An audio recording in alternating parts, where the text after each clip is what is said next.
and I'm joined here today by our Chief of Detectives and the Police Commissioner and Chief of Department because we have a strong person of interest in the shooting that shook our city last week. CEO Brian Thompson of UnitedHealthcare was the victim of a senseless act of violence. Our officers have been working around the clock.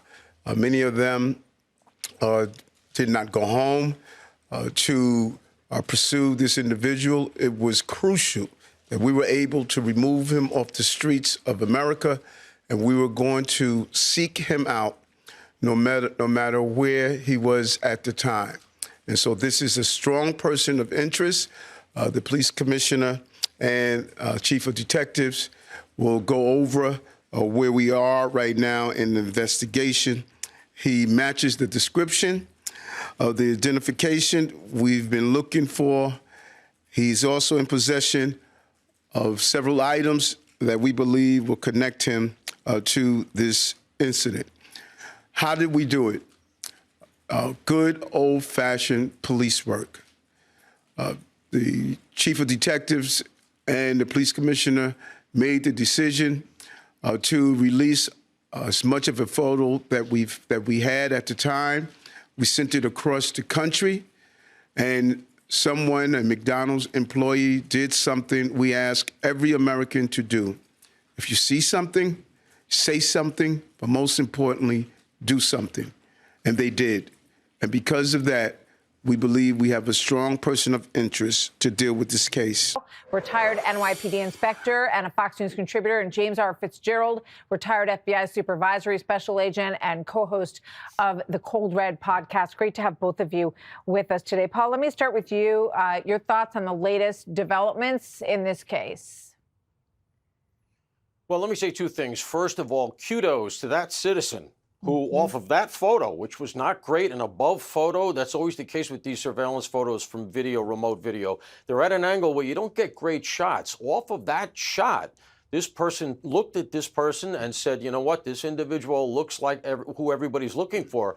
And when you couple that with the fact that the reporting was he's supposed to be in Atlanta, the fact that this person in Altoona made him is fairly amazing. Yeah. The other thing I would just mention real quickly is, okay, that part is down, assuming this is him, and it's looking pretty good. But now something else begins, and there's the prosecution, there's the investigation, there's the discovery. The discovery laws in New York City these days, in New York State, are draconian on the prosecution. They got to gather a ton of stuff. You have the out-of-state issues here. They're going to have to gather all that. You got the extradition. So now it's another battle, and that's what the police are going to be concentrating on now as they go forward. James Fitzgerald, let me bring you in, former FBI profiler. We are learning some bits and pieces about the person who is the suspect in this case. That is his status at this point. There are other outlets, including the New York Post, which is related, our sister publication, that is saying that he was a valedictorian at his high school, a private boys' school in the Baltimore area. Your thoughts on the profile of this young man? Well, it's only a profile when it's an unknown subject. Once we have someone identified, now they're going to be doing a behavioral assessment. If the shooter has been deceased himself, they'd call it a psychological autopsy. But now they're going to do this behavioral assessment, this psychological assessment of just what made this person tick, what made him as mission-oriented as he was to have devoted 10 days, probably more, directly involved in the killing of Mr. Thompson of UnitedHealthcare. So, they're going to try to find everything going back to his prep school days, his valedictorian days, any type of social media he was involved in, certainly the web searches he's conducted, and that's going to put a total picture of this person together. And this will be evidentiary that can be entered into a trial at some point. Defense will always fight these things, but these types of issues that suggest motivation and rationale for doing this would certainly be important. Doesn't surprise me either that this guy was somehow a fan of the Unabomber, Ted Kaczynski, and he has his mini manifesto of 3 pages. We'll see if there's as much evidence in there as there was in the 56-page manifesto of the Unabomber, but I'm sure there'll be valuable evidence they can use against him in a court of law. Yeah. Paul, what strikes me is, when I saw his face, and you can see it more clearly if we have the picture of him smiling at the woman who was, there he is, big smile on his face. And I thought when I saw this picture, Paul, that he's a young man, he's smiling in this photo. I thought anyone in his family, they know that that's him as soon as they see this photo. He went to, if these reports are correct, a prestigious prep school, that's all over social media. All of those people, his professors, they also, if they saw this picture, Paul, had to have been able to identify this young man. Do we know whether or not the investigators on this case had been reached out to by people who said, that's him? They couldn't tell where he was at that point, but they identified him. Yeah, I mean, I have not heard that. That doesn't appear to be public. One of the things I would go back to relative to that question is the Boston Marathon bombing with the Tsarnaev brothers. We had a similar circumstance. Exactly. 4 days, we were killing ourselves looking all over social media for who they were. And then we find out later, all his dorm mates knew that Joe Tsarnaev was probably that guy, but they couldn't believe it of him. Yeah. And everybody was afraid to accuse erroneously. So there is a little bit of a downward pressure on it. But I will say this. Think about the needle in a haystack work the PD did here. This guy comes into the city. He had a lot of planning. Apparently, according to some reporting that's out, he locked down his electronics. They're going to have a hard time getting into his phone, et cetera. But he took all these precautions. He came in. Apparently, he surveilled. And yet they found him within a couple of days at that youth hostel, got that photo. That really is what broke this. Yes. So kudos to them.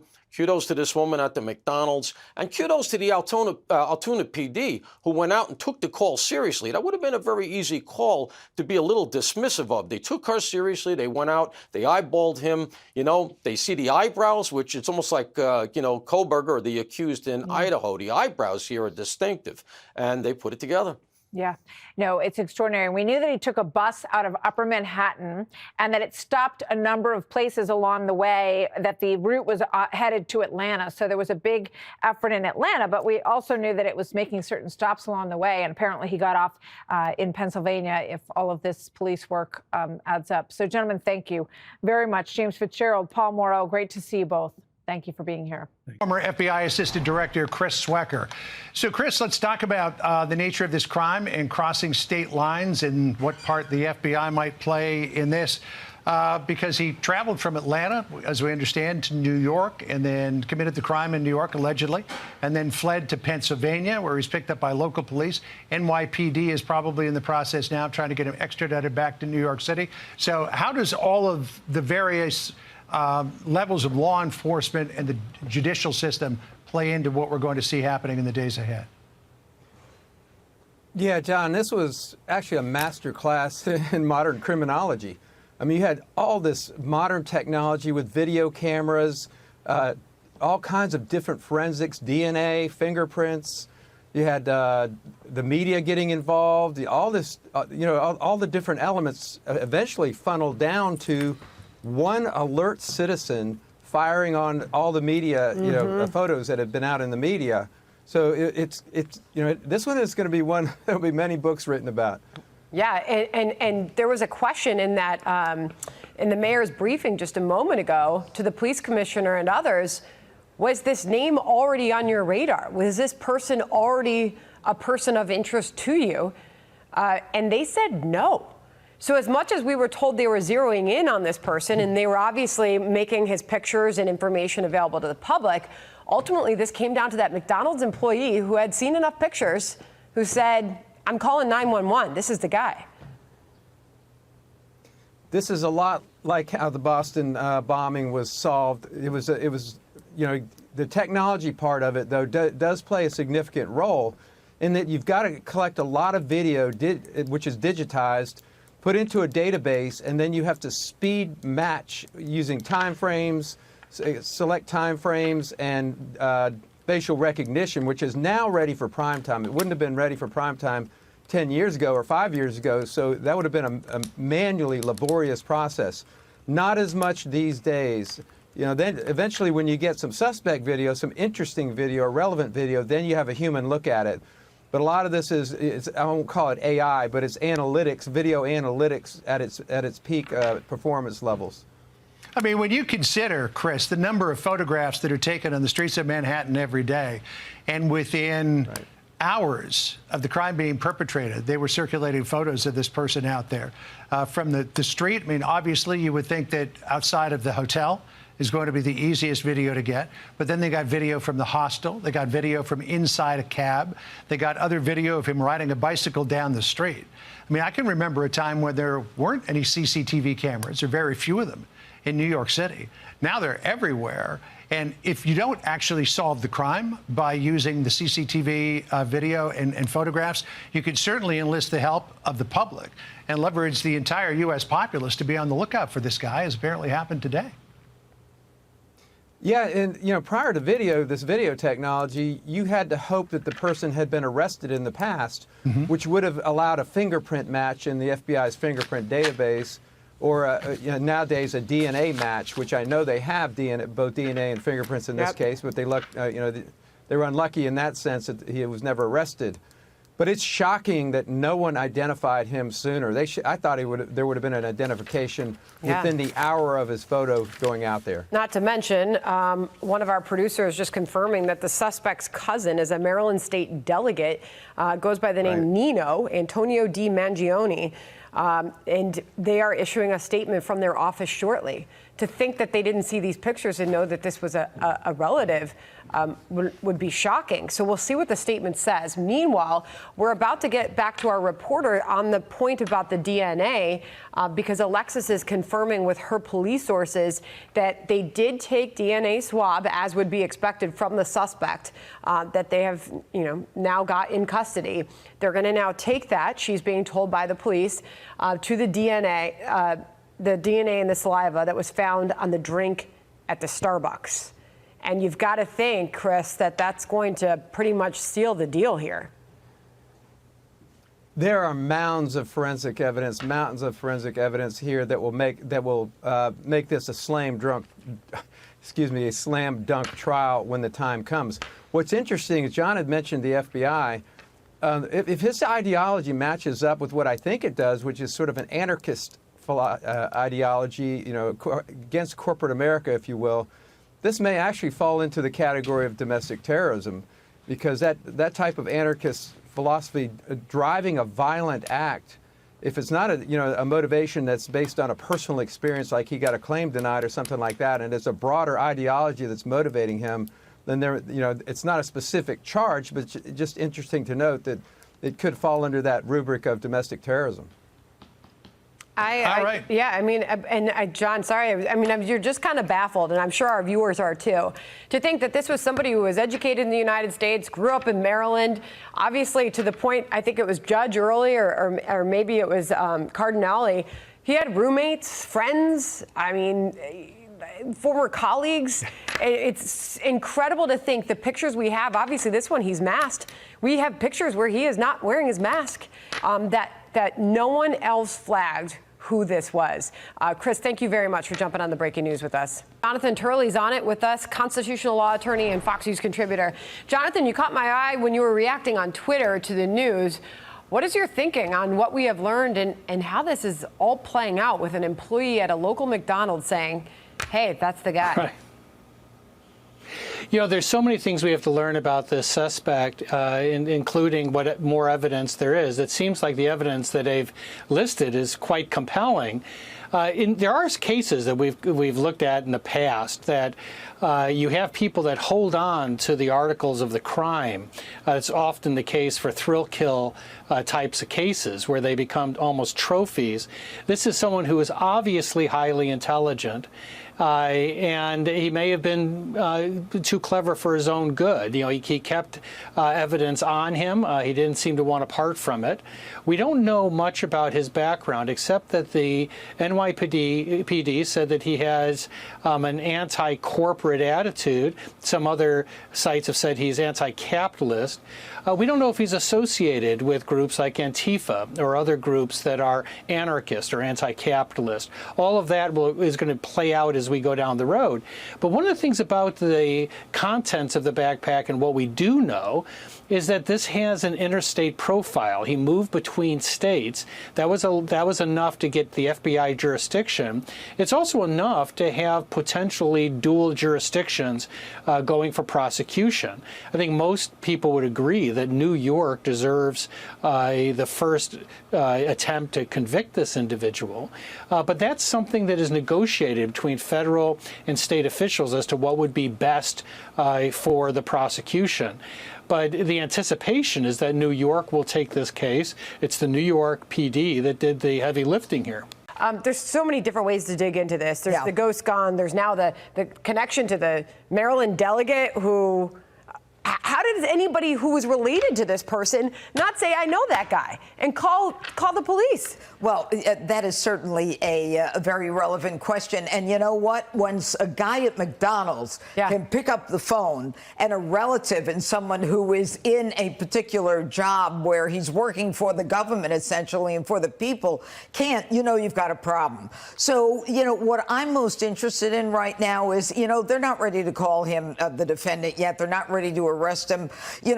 Different laws kick in when you become the actual suspect. I think they did make the arrest. The police department just judged while you were getting seated in the chair. A statement did come out that they first made contact with the male who was subsequently arrested on all charges.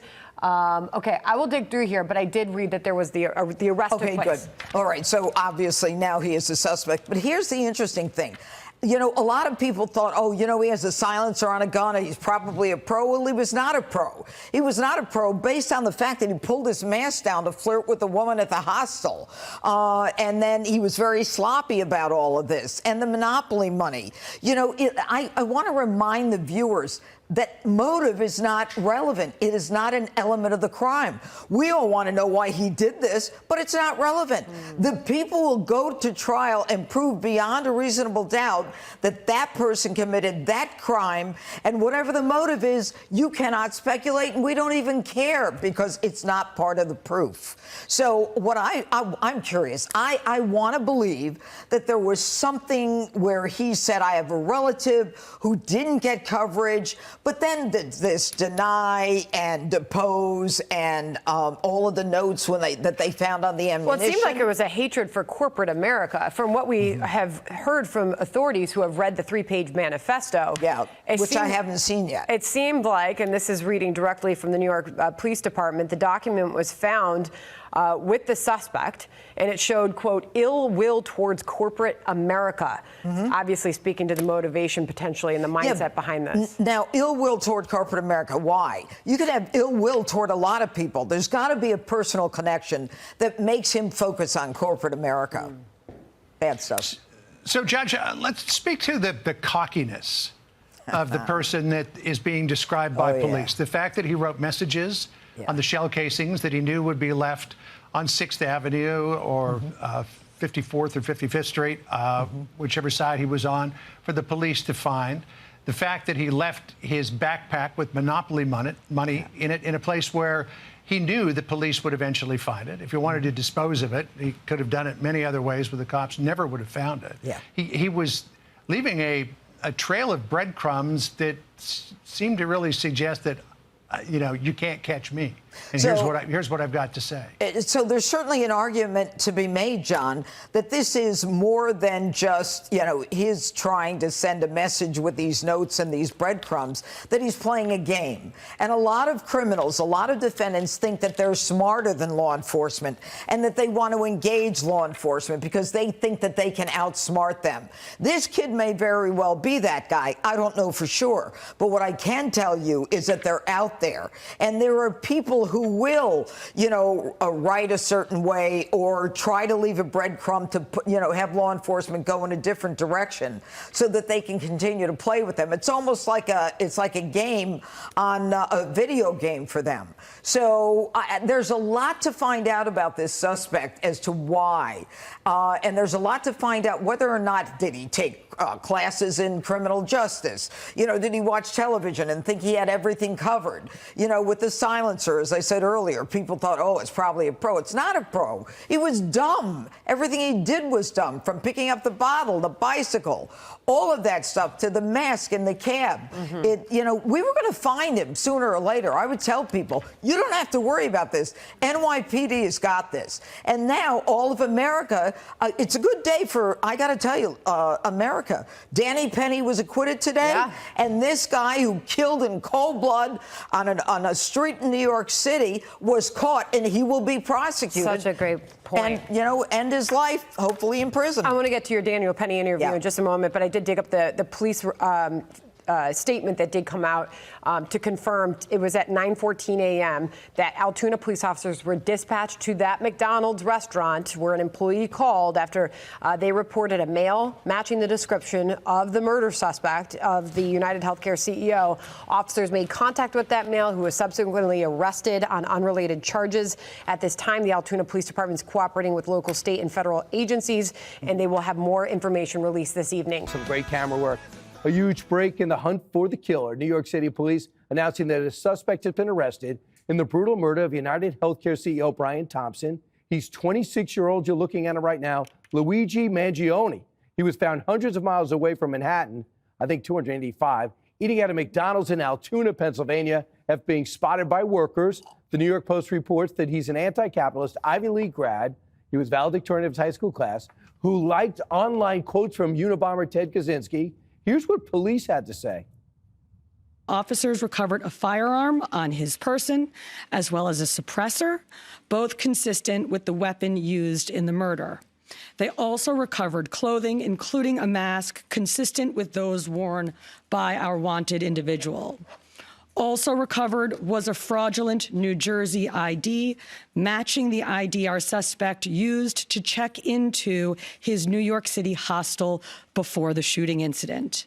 Additionally, officers recovered a handwritten document that speaks to both his motivation and mindset. All right, that's what we know so far. And while cops investigate, some on the left are actually treating the suspect like a hero. New Yorkers held a tasteless shooter lookalike contest in Washington Square Park. Where else? And former Washington Post reporter Taylor Lorenz has been openly celebrating his murder while suggesting other executives should also be targeted.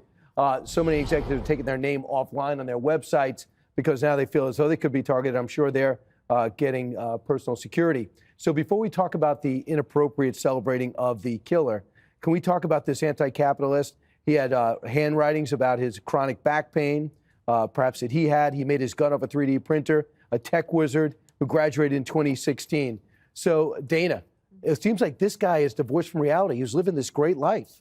And now he doesn't realize, on some level, killing somebody is going to put him in prison for the rest of his life. Well, I am glad for everybody that's worried about this, especially for Brian Thompson's family, that he is apparently caught and they can maybe start to relax. But what I find, not relax, but, you know, not worry that there's maybe something else coming for them. I just feel like there's a huge number of questions here. Obviously, was a very, very smart guy, valedictorian out of school, all these readings. I don't know what snapped, what happened. Maybe it's the back pain. There's just so much that we don't know. What I am grateful for is these eagle-eyed eyewitnesses who are willing to say, wait, I think that looks like the guy, and they were able to catch him. They should get more than $10,000, don't you think, Judge? Yeah, but you know, I used to offer Crime Stoppers. I used to offer money. It depends on how much money you get from people who want to contribute to Crime Stoppers. Yeah, yeah. It's not like you have a fund for that. It's like you have these fundraisers. Everybody come, we make arrests. But I got to tell you, I mean, Dana's right. He's a smart guy, but he's maybe a little too smart for his own good, because he started playing a game. And if that backpack was his and he had Monopoly money in it, and if the ammunition said, you know, deny, depose, and whatever the third D was, you know, and he thinks he's so smart covering himself up. He's really not too smart. He's at the hostel signing in. He's flirting with a girl. He takes the mask off totally. But what I want to know is, everybody in America saw that picture. Everybody saw this, and then everybody saw more than that when he was in the cab. Why didn't somebody who's like related to him, went to school with him, he's got a cousin who's a delegate somewhere in, is it Maryland somewhere? You know, why aren't they saying something? But it's a good day for America. And I started by saying that Danny Penny was acquitted. This guy is arrested. But I really believe that he's too smart for his own good. Do you know they didn't even have his name, even though they had his picture? They didn't have his name. That's crazy to me. Oh, they told you they didn't have his name. No, in the press conference they were asked. They said they asked the head of detectives, did you have his name? No, not until he was caught. So I thought that was crazy. Really? Yeah. Harold, how do you feel about this perverse thing? People celebrating. Well, healthcare companies and these fat cats deserve it. They shouldn't do that. I don't care what side of the aisle you're on. But I want to just say something to this. I think they may not have known his name because he wasn't in any system. So you just can't see a picture and know the name. Two, I think there's so many more questions today, and I think what the judge was saying too. How did he know that Brian Thompson was going to walk out of that where he walked out of at 6:40 in the morning? I know he probably knew that thing was at 8 a.m., but did he have more information about where he was coming from? Because it seemed to be so much there. Evidently, he's a tech wizard. Maybe he could hack into this guy's personal account. His calendar. Or we don't know the answer. We're going to find that out. Two, maybe there were family members that saw it and shared some information. We still don't know all that they know. There's so many more questions here. I remember when the Uvalde thing, the tragedy in Uvalde happened in the school, and we sat on this set, and the judge and I both said there are going to be some awful things we're going to continue to learn about this. I just don't think this story is over yet. Obviously, to answer your question, we live in a really, really perverse and dangerous and awful place when people are willing to say the things that people are saying online. And then for this person at the Washington, I don't know which, the Taylor Lorenz, celebrating CEOs. Because what kind of society do we live in? I can understand you disagreeing with a company's policies, but that doesn't mean that you have the right, that anyone has the right to go and kill somebody. Now, this young guy right here, if indeed he's the person, and they prosecute him, I hope he gets a death penalty. I hope he's prosecuted to the fullest extent. We don't have the death penalty in New York. Well, maybe you can get him to get in there. You and Trump can figure something out, Judge. I did it the first time in New York. And finally, the last thing I would say is, I hope the only one person I know in this set who has real back pains is Jesse. I hope he is not pushed to make any efforts like this. Don't make a ghost gun. I was homicidal after my emergency back surgery. No, you're right. I wanted to kill Johnny, though. Right. Because he assembled my chair, which put me into the surgery. I was so wrong about this case. Last week, they came on. I said, this guy's a pro. Yeah. Total professional, just by the way he acted. Yeah. Right. And then it turns out he was so horny, he took his mask off to flirt with a barista. And he keeps the murder weapon on him. And then he has a manifesto. It's almost like he wanted to get caught. Because you go into a McDonald's, you go into a Starbucks, you know they have cameras. You got to go get a hot dog on the side of the street if you're that hungry. Get a water bottle from the guys that sell these things.